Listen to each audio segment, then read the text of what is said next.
Today I am going to be continuing to talk about the book by Alexander Holecek titled Preparing to Die. I'm going to start with chapter 1, which is titled What to Do for Yourself Before You Die. So the first section of this is living a good life, learning to let go. This is a very, very important part of preparing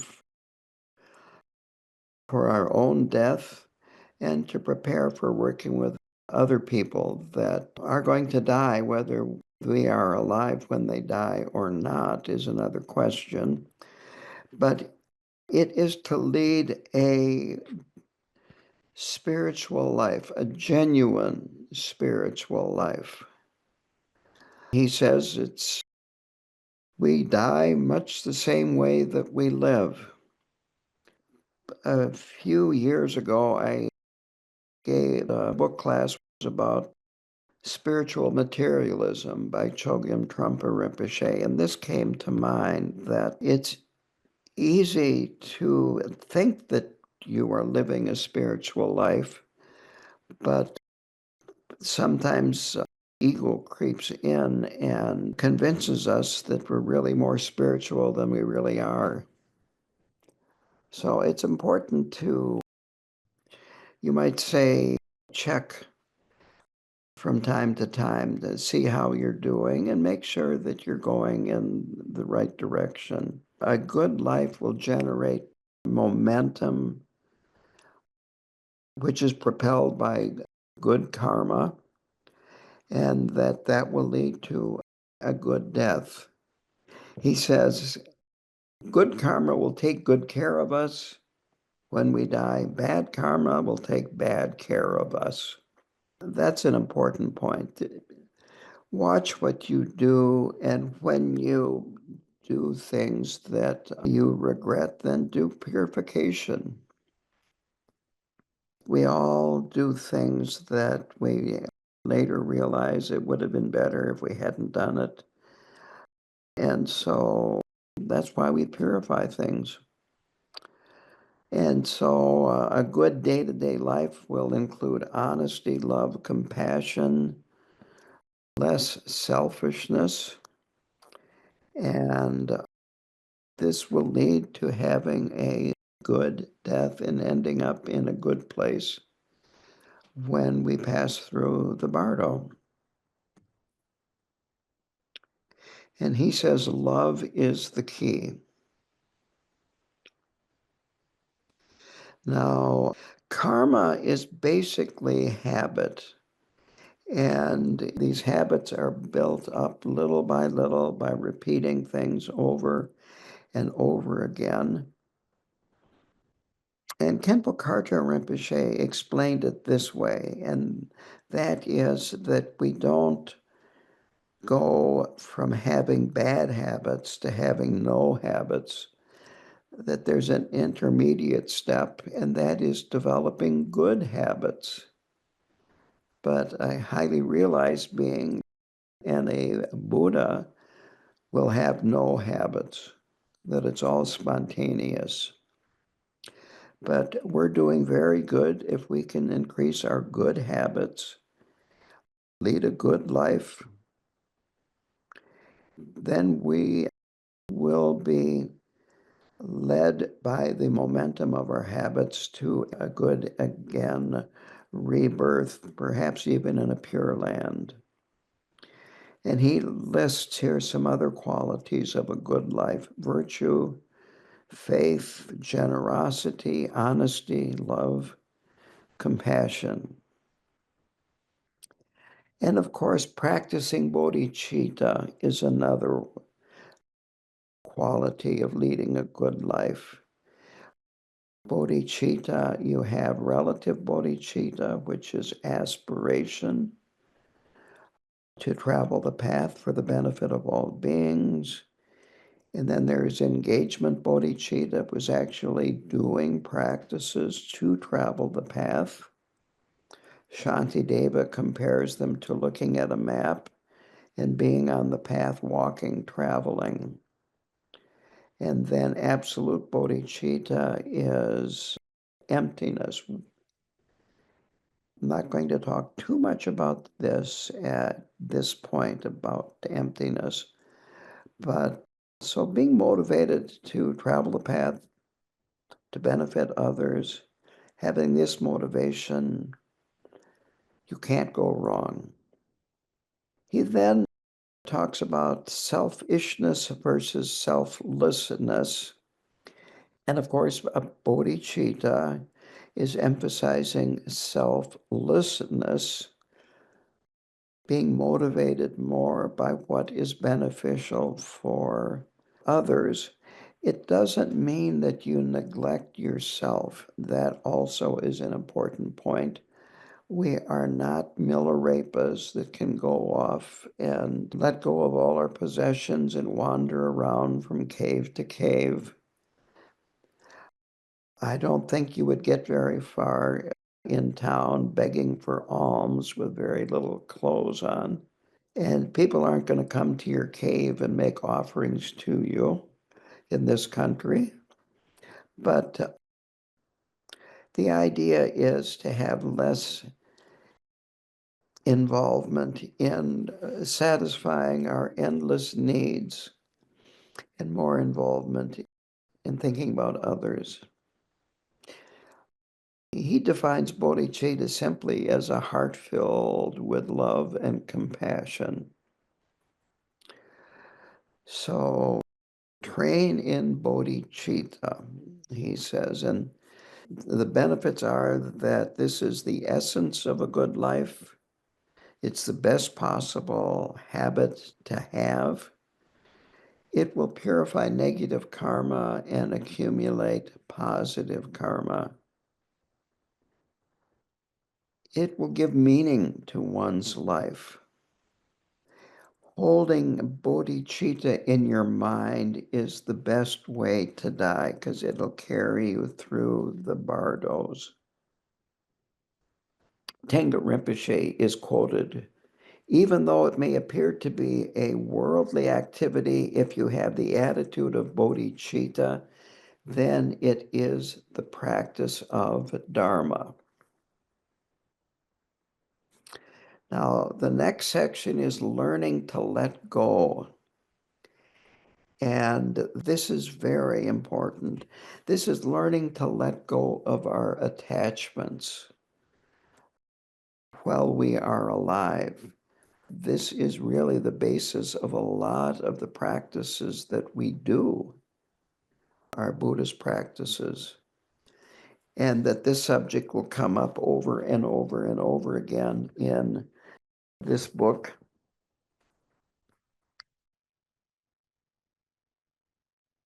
In other sections where learning to let go is just so important. There are going to be a lot of practices and teachings that are discussed in this book, and it's important to know that we don't have to even know about all of these practices. We certainly don't have to be proficient in all of these practices. But all of them will have an element of letting go of our ordinary, mundane activities, letting go of our attachment to our body. In Vajrayana, we visualize ourselves as an enlightened being. So letting go is very, very important.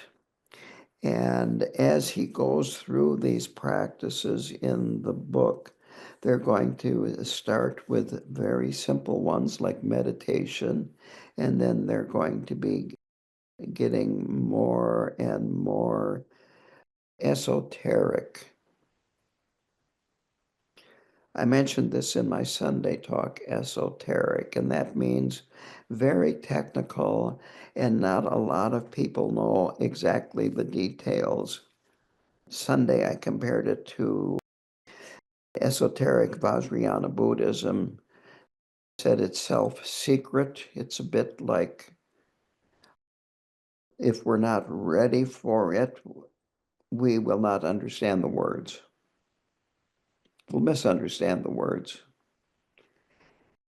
And another aspect of esoteric is that it's just plain, like to compare it with the works of Shakespeare. If you really want to understand Shakespeare, you're going to need to understand the culture and the milieu that he grew up in, that he lived in. Otherwise, you're going to misunderstand. So it's secret in that way, too, that you have to receive a lot of teachings to really understand these advanced Vajrayana practices. And then the more you practice, the more you start having experiences which allow you to see the deeper meaning of what is involved in these practices. And there's a Zen saying, the finger pointing at the moon. The intellectual instruction is the finger pointing at the moon.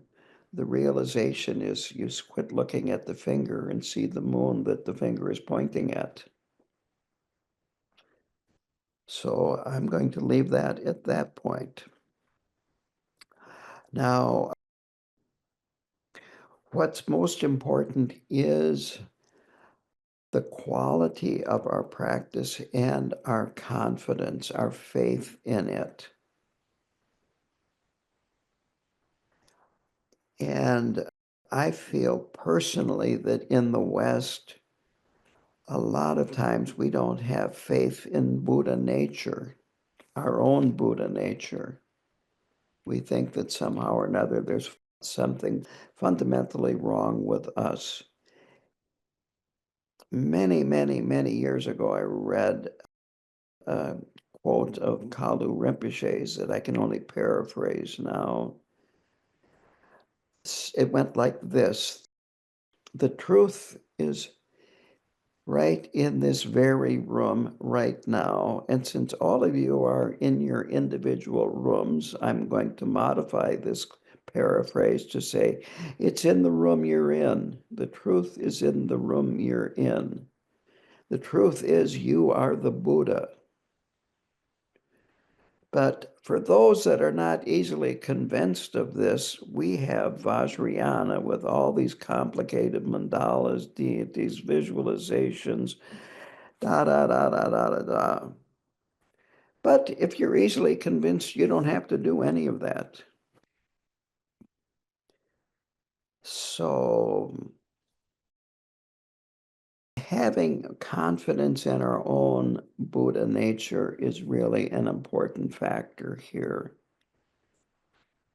Our Buddha nature is a seed just waiting to sprout and grow and bear fruit, that we're not separated from it. We don't have to get it from somewhere else.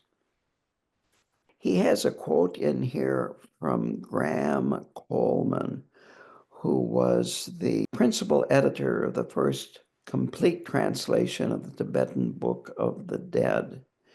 And here is the quote: the ultimate source of these teachings is a direct, complete, and sustained experiential understanding of the ultimate nature of mind. End quote. So that is where all of these are coming from. They're coming from mind. So navigating through the bardos is navigating through the mind. And as a result, any practice, any meditation that helps you become familiar with your mind will prepare you for death. So he goes on to say, don't be intimidated by all the different practices and meditations available, or the variety of the experiences in the three bardos. And I like this part here. He says, things aren't going to go the way you planned in the bardo. there are going to be many experiences that are totally new and unpredictable. And so we can put together an emergency kit, which is prepare, practice, train. But I have found, going back to plans, that my plans frequently don't go the way I planned. That's why you got plan A, plan B, plan C, plan D, and sometimes I get quite a few. If I put letters on them, I can go through a good part of the alphabet before I finally get to where I am trying to go. Then there's a quote by Chagda Toku Rinpoche, who was the author of the first book that we studied. I think this is a very good quote. When you have to go to the bathroom, it's too late to build a latrine. So prepare. Then he talks about the Dalai Lama's teachings, and the Dalai Lama says that the spirit of the journey is their gross and subtle levels of energy and consciousness. We have the gross level is our physical body, and then the subtle level is our subtle energy and our consciousness. Consciousness, of course, has no form, shape, color, and so forth. It's not material. And the subtle energy are, we've got the winds, the channels, the tigli. We'll get into those a little bit later. But there is a lot going on that is going to be discussed about this. And so the journey involves these subtle and gross levels of energy.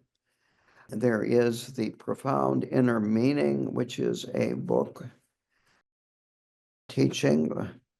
I think it was by the eighth Karmapa, but this was the first major teaching I attended that Khenpo Karthar Rinpoche gave. It was the first 10-day teaching, and you can buy the transcript for this at the bookstore, and I believe Tranggu Rinpoche has a book about the profound inner meaning. But it's very detailed and goes into this subtle energy and the subtle body. Another point that the Dalai Lama makes is that the spiritual practice is so important and that we have enormous potential if we can practice effectively, diligently, and so forth. And then finally, here's a quote by the Dalai Lama: the rehearsal of the process of death and those of the intermediate state and the emergence into a future lies at the very heart of the path of the highest yoga tantra. These practices are part of my daily practice also, and because of this, I somehow feel a sense of excitement when I think about the experience of death. Now, I'm not asking all of you to feel a sense of excitement, but I think it's important to avoid getting depressed when you're thinking about your future death and preparing for it and so forth. I really feel it's important to have a positive attitude about this. So now the author goes into practices and teachings that prepare you for death. And he begins by talking about shamata meditation and vipassana meditation. If any of you want to go into this subject in greater detail, there is a book by Kenshin Prangu Rinpoche called A Guide to Shamata and Vipassana Meditation. I'm not going to talk about it. I'm just putting that out there that if you want to know more about that. And Khenpo Karthar Rinpoche has at least one transcript about meditation that you could get through the bookstore. And there's a little bit about it in Dharma Paths also. So shamatha meditation is sometimes called calm abiding meditation. And it's just the ability to rest your mind on an object.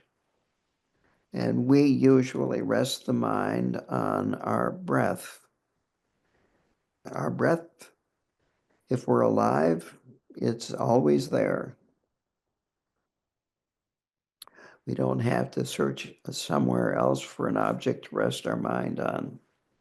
Vipassana is insight meditation, and well, it has to do with seeing more deeply.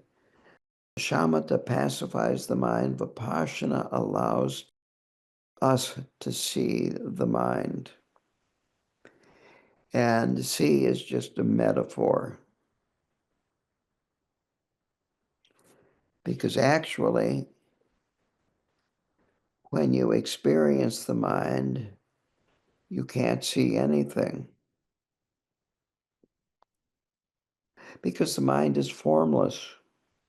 It has no shape, color, form. Actually experiencing the mind is like a person that cannot speak. The term is dumb, but not dumb in terms of intellect. They just can't speak. Seeing the mind is like a person that is dumb, that tastes sugar. They know they're tasting sugar, but they can't say anything about it. So this insight meditation, gradually you start seeing deeper and deeper and deeper. Previously, the book Progressive Stages of Meditation on Emptiness, that's a good book to look at for more information about insight meditation. But with insight anyway, we are looking more deeply. So going back to shamatha, in the Tibetan Book of the Dead, there are 2 points that keep coming up over and over again.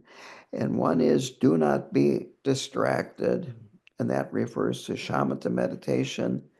The other is recognition and liberation are simultaneous, and that's insight meditation. So the stability that we get through shamatha meditation allows us to experience directly whatever arises and to have confidence about it rather than be overcome with fear. And of course, what we are experiencing is our own mind. That's very important. We think that what we are experiencing is outside of us, but it's really our own projections, our own mind. So we need to work with our experience rather than our projections of the experience. Now, of course, the problem is that it's easy when we're alive, when we face difficult situations, to engage in distraction and avoidance, or perhaps even playing the victim. We come into a difficult situation and we don't like it, so we blame others for the problem.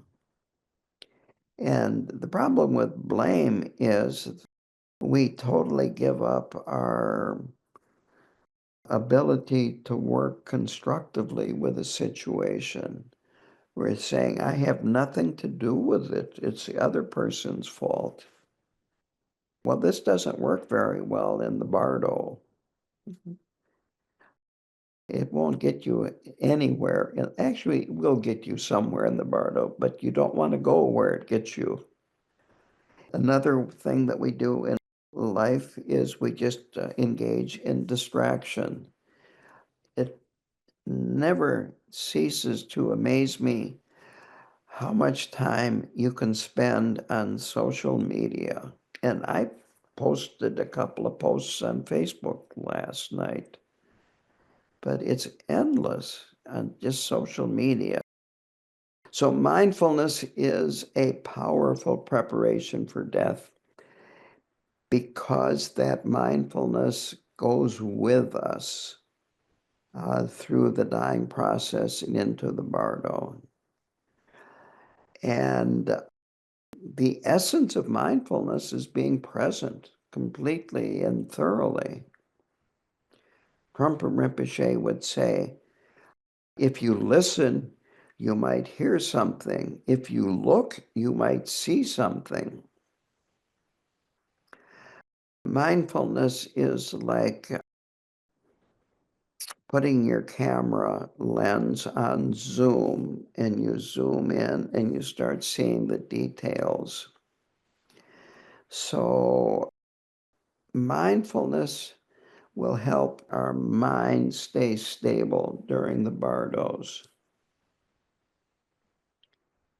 It will keep us focused on what's happening rather than going into all kinds of wild thoughts and emotions in our mind.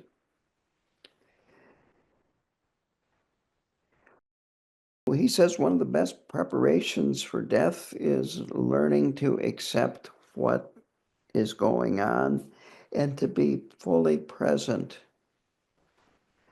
And he says it's difficult to do when you're sick. He didn't mention this, but it can be very difficult to do when you are in a situation where there's somebody that disagrees with you about take your pick. I think the most difficult right now is with somebody that has politics that are different than yours because it's such a hot button issue right now. So when we start not liking what we're experiencing, then we develop opposition and denial. And then, of course, suffering follows quickly. So if we can replace the denial and the opposition with equanimity, we are doing very, very well. He quotes Dzogchen Ponlop Rinpoche here. When we are a dying person, we should be a dying person fully. Don't try to be a living person when living is not what's happening. Be fully with what is happening. Now, there are two types of shamata that are talked about here, form and without form. Sometimes it's referential and non-referential. The idea is whether it's a form, there's something that we're referring to, a shape, a color, some kind of form. It could be flowers, it could be a rock, it could be the breath, it could be a visualization. So it's having a reference of our body, the breath, an object that we use to steady our mind. And non-referential is the ability to rest your mind on whatever arises, not a specific form. So the fruition of shamata is the ability to rest your mind on any object as long as you wish without being distracted. Needless to say, that's very advanced. It's very difficult. Takes a lot of training. And non-referential shamatha comes from the development of referential shamatha. It kind of grows from referential shamatha. So this ability to rest your mind on whatever arises can be on outer phenomena or it can be inner phenomena. I remember reading in one of the biographies of Milarepa where he said at one point, I can no longer meditate. But what he meant by that was he could no longer not meditate. So there was this end of this distinction between meditation and not meditation. That this being able to place the mind on whatever is arising was continuous with him. So at the time of death, this is very important because we won't have a body to ground us. It's just our mind. And so if we can place our mind on what is happening, this will be of great benefit in the Bardo. He talks about time 4 times, past, present, future, and then timeless or beyond time. And that means beyond conventional experience. Here's another way to put this. They talk about samsara having no beginning and samsara having no end. If that's the case, then there's no middle. It's not dividing this up into 4 parts, but again, it's this timeless. Ultimately, samsara, when looked at through the level of the ultimate, is not present. Samsara is only present in relative reality. So this timeless aspect is kind of above and beyond time. It's beyond relative experience, conventional experience. And so this 4th moment is the immediate experience of the bardo of dharmata.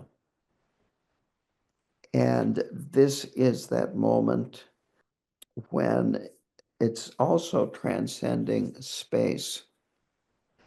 A good way to put this, at least the best way that I can think of putting this in words other than what the author said, is that you have this timelessness between each thought, timelessness between each life.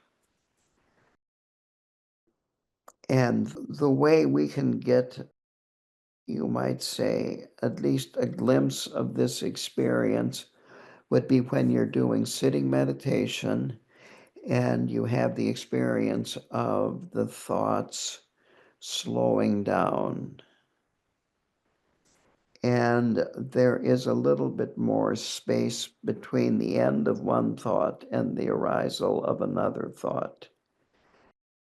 When I trained in Trungpa Rinpoche's Sangha, sometimes they would use the example of a train crossing a road and you're in the car and you're stopped and you're watching these train cars go by.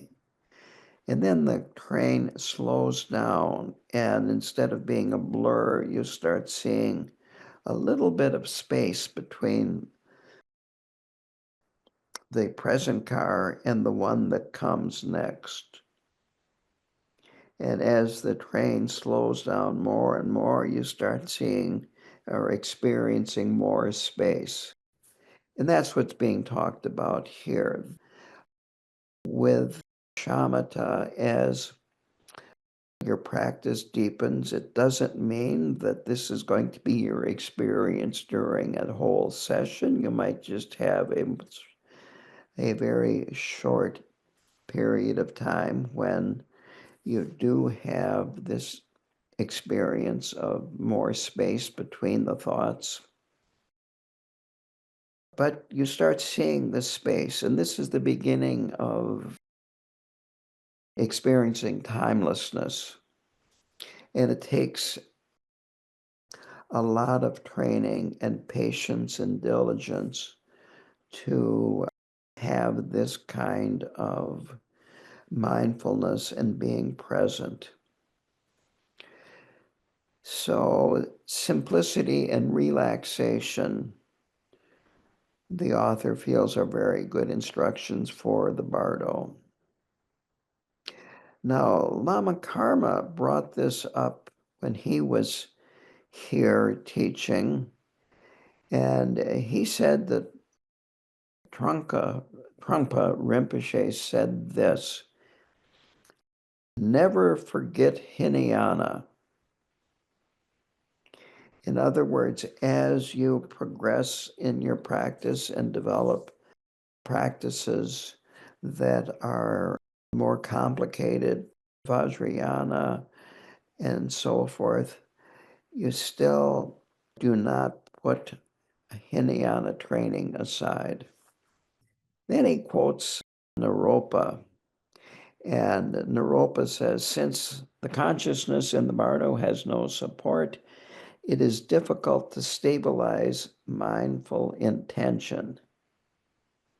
But if one can maintain mindfulness, traversing the path will be trouble-free.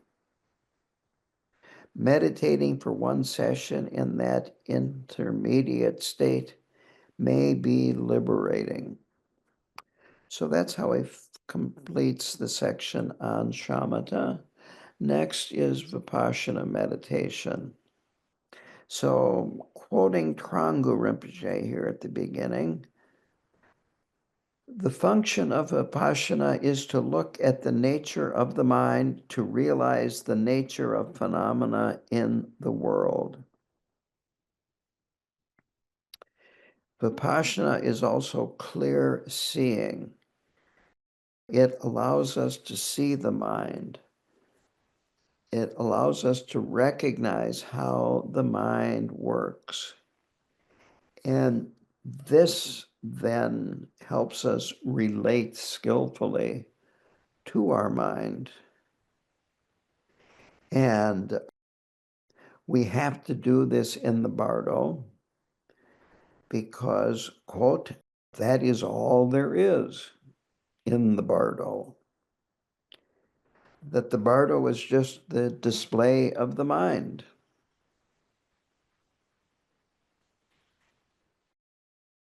The bardo, outer objects are selfless. There really are no outer objects. It's just mind's nature, and recognizing this will free us. It'll liberate you. They use the example of the dream, for instance. Dreaming and the visions that are experienced in the bardo are similar. They're both mind, nothing but mind. And a recognition that this is just mind, whether it be in a dream or in the bardo, will eliminate suffering. And in the bardo, liberation is possible with that recognition. He mentions Chogyam Trungpa again. And the instructions that Trungpa gave for meditation was, when you realize that you are thinking rather than following the breath, to just say to yourself quietly, silently, thinking. which is just reminding yourself that you are thinking, and then, of course, come back to the breath. That this just reminds us that we're thinking, and that's all it is thinking. It takes us from, you might say, sleepwalking to being awake. And this will help us establish a habit of waking up, coming back to reality, rather than coming back to our thoughts about reality. So that is the fruition of shamatha and vipassana, and that you realize that whatever is arising, it's merely the play of your mind. And this actually is in the Mahamudra lineage supplication that we chanted at the beginning about how it's just the play of the mind. So we learn to witness whatever appears without being carried away by it, without becoming attached to it. We don't have a body, we don't have material possessions that we can take refuge in. So we take refuge in this recognition or awareness.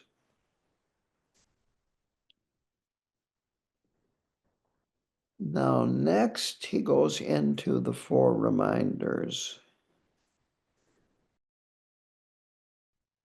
Then after that, I'm going to open it up to question and answers. And the 4 reminders are very simple. The 4 thoughts that turn our minds towards the Dharma, that when you start out in Nundro, you contemplate these. And so this turns our mind to be looking inward instead of constantly looking outward. And these are good remedies for distraction. Quite honestly, it is very easy to be distracted. In the 21st century, it's very easy to waste our entire lifetime being distracted. There's so much out there that can distract us, so much that we could get interested in one way or another, get distracted by. But if we're not reminded by these 4 reminders, we can waste our entire life. So he says that Trungpa Rinpoche presents them this way: contemplate the preciousness of human birth with our Dharma connection. I'm not going to go into these in great detail, but there are 8 freedoms, 8 wounds, and they're connected with the Dharma. It's difficult to gain this precious human birth. It's also easy to lose it. And the conclusion is, I must do something meaningful with my life. The second is, the whole world and its inhabitants are impermanent, and that the life of beings is like a bubble. It's very fragile, that death comes without warning, and that my body will be a corpse at some time. And at that time, Dharma is your only help. And it's good to examine your friends and your family who have died already. I can come up with a pretty long list if I started writing them down. And I have had friends die in their early 20s suddenly. Could be an accident, it could be disease. Fortunately, I've never had any close friend that was murdered, but there are a lot of guns in this country, a lot of knives and other things, and people do get killed purposely. And if we realize how many people that we have known that have died, you could get depressed, but the intention is to make you realize how fortunate you are that you're still alive, but there's no guarantee. There is just no guarantee. Death comes without warning, and we are really much more fragile than we think we are. And the conclusion is, I must practice with exertion. Then the third thought is, when death comes, I will be helpless. And the reason is that I've created karma, and this karma is what is causing me to die. And therefore, I have to abandon negative behavior and engage in more virtuous actions. The conclusion is, every day I will examine myself and my actions and be more careful. The fourth thought is, the homes, friends, wealth, and comfort of samsara are the torment of the three sufferings. The three sufferings are not getting what you want, getting what you don't want, and the third one is what's called all-pervasive suffering.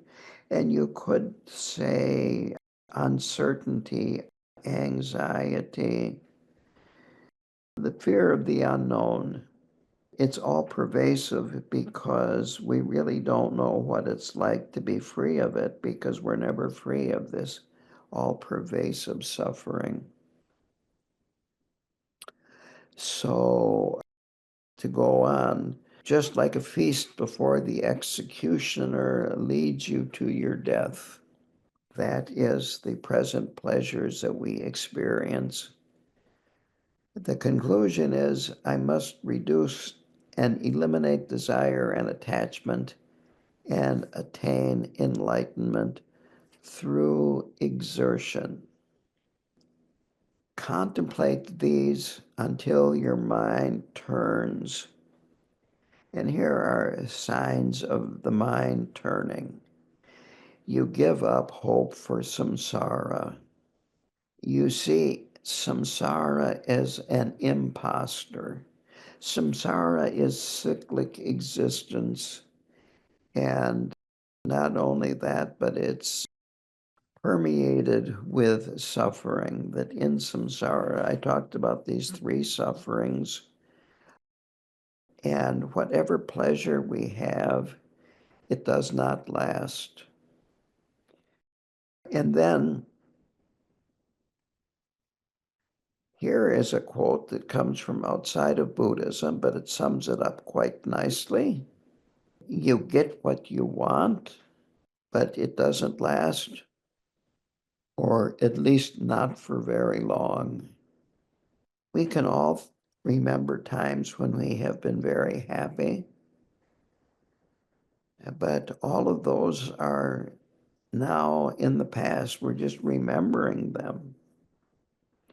And I'm sure we can all think of times and remember times when we were very unhappy, that were painful in one way or another, whether it was illness or all kinds of different things. In California, it might have been a wildfire that took out your house, or an earthquake, or a hurricane in Florida. when I returned home after being gone for 4 years for the retreat and the training, I went by this one house and it looked odd. And I couldn't put my finger on why it looked odd. And I found out sometime later that the reason why it looked odd was the house was taken out by a tornado when I was gone, and they rebuilt it. And since I have been here, 4 of my neighbors' barns have burnt down for various reasons. And when you're a farmer, having your barn burned down, that's your business. Very painful. This is samsara, that happiness doesn't last. I've said this, if happiness did last, then I think we should have a tradition of when you are 1 year old, we give everybody a fantastic birthday party with all kinds of presents and make them very happy, and then they'll be happy as long as they live. Yeah, yeah. If happiness lasted in samsara, then, well, wouldn't that make sense? Anyway, I think you get the point that we spend most of our time looking out at the world, chasing after things, thoughts, experiencing. We plan for the future, fill up the present, and live in the past. So we're distracted by all kinds of objects, experiences, and ultimately, the mind is the source of all of this. And it's the source of attachment, aversion, indifference. And if we look in the right direction, which is inward, we can find our way to a good life and a good death. We can start making friends with ourselves. And here is a quote that I like, and it is very simply the significance of these 4 reminders as a preliminary practice cannot be overstated, that in many ways they're more important than the actual practice because they are what motivate us to practice.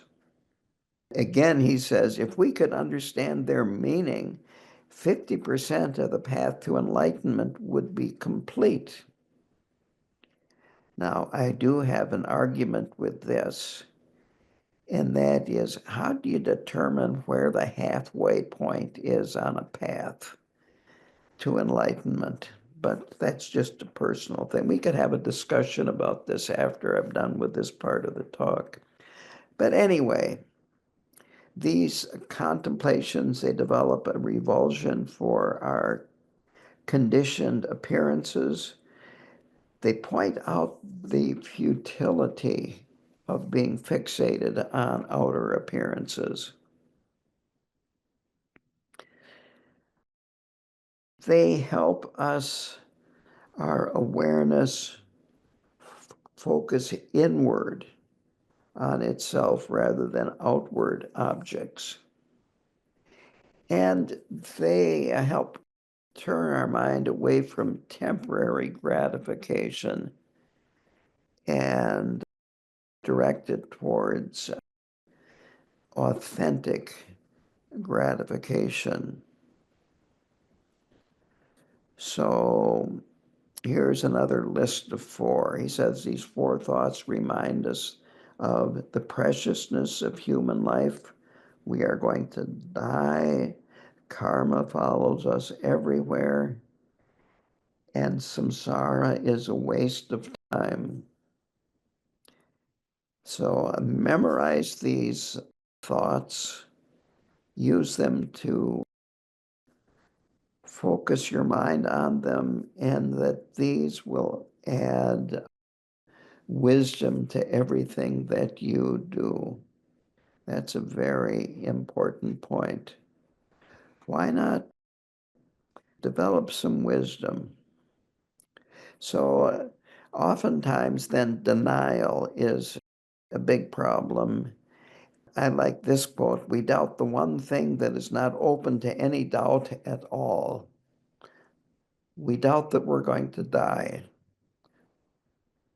I can put that off and I can prepare for that later. Meanwhile, I've got this list, a to-do list. Another form of denial is we're entitled to an exemption. It's right there in your income tax form, an exemption. I'm bulletproof. Da, da, da. And that was my third point, is that we feel bulletproof, that somehow or another other people, they can't dodge the bullet, but I can. So it's really important to contemplate death, even if it might seem depressing and so forth. But it could happen anytime. It happens to the rich and famous. It happens to the young and beautiful and handsome. It happens to the old and ugly, too. It happens. And then we need to distinguish the difference between intellectually understanding this and understanding it in our heart. Somewhere or another, I read one time that the greatest distance in the universe is the distance between our brain and our heart. And so we want to have it in our heart. And if we can understand this, we will practice diligently. So remind yourself of these things, of your impermanence and your impending death. And remind yourself of how important your life is, that you have met the Dharma. You have an interest in the Dharma. You've met some very great Dharma teachers. I'm not talking about myself. I'm talking about Khenpo Karthar Rinpoche and others like him. Karmapa, perhaps some of you have met. And you've met Tibetan Buddhism. Khenpo Karthar Rinpoche said this one time about Tibetan Buddhism. He said there are other powerful spiritual paths in the world. And he wasn't just talking about Buddhism, but there are none that are more powerful than Tibetan Buddhism. So you have met some very, very good teachers. You're involved in a very, very powerful form of spiritual practice and so forth. And he says that one of the marks of an advanced student is that they realize that today could be the day.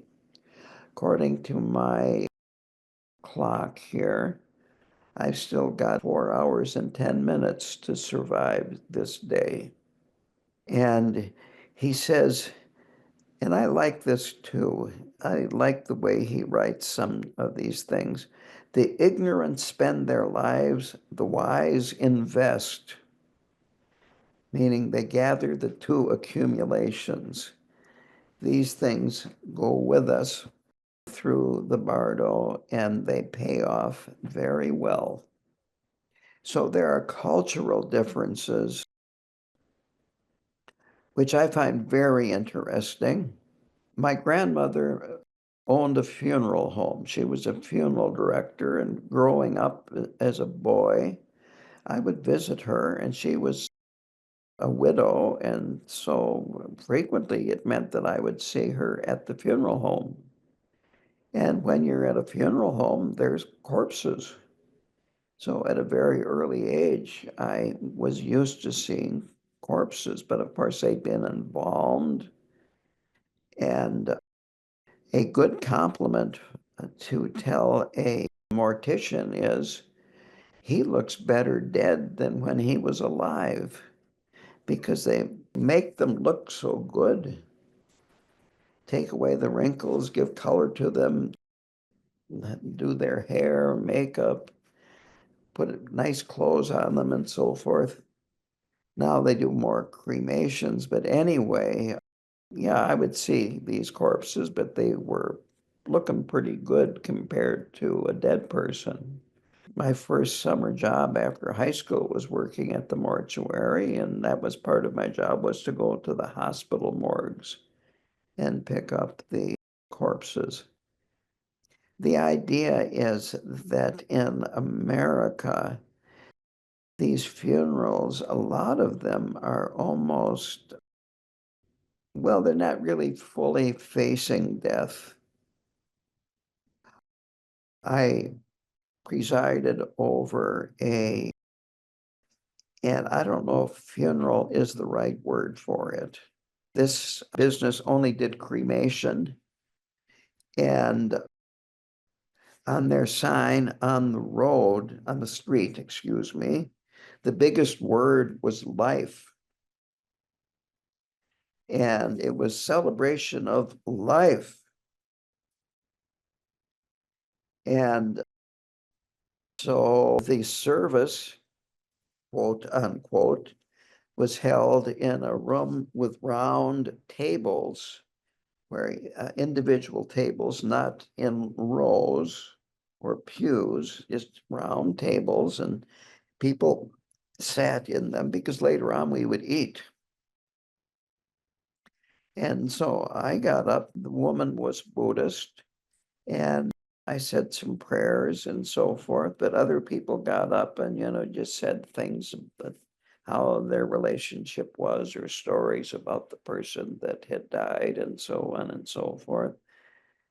But if you're sitting at a round table, half the people have their back to you, or they turn around and stretching their neck in a kind of an uncomfortable position. And then after that, there was a big potluck, and you would go up and get food and come back and eat. And I think more time was spent on the eating than there was on quote unquote service. Yeah, it was celebration of life. That's what they call it nowadays. I led a funeral for a Chinese family. I did the chanting in Tibetan and everything to give you an idea of the difference. And the Chinese are different than the Tibetans. But as soon as the first syllable came out of my mouth, the whole room was filled with loud wailing. And the Chinese tradition is that you send off the deceased with loud crying and gestures of sadness and so forth. I read an article, might have been the BBC News, about a woman in Taiwan that her job was she would get paid to go to funerals and lead the crying and the wailing. And she would also do other things after that, because after that there would be kind of a celebration too.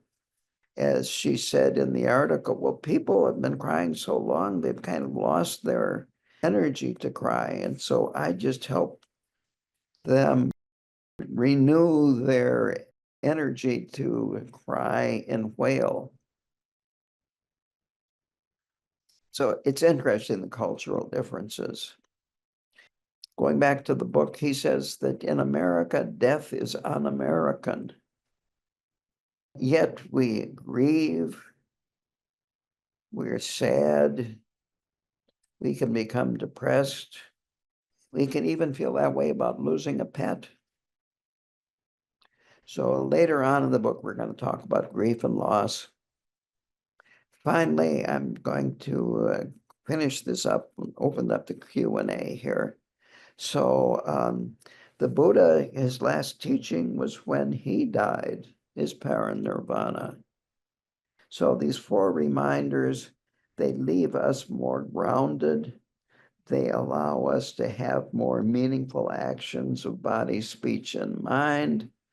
We're better able to help others when they are dying, as well as helping ourselves.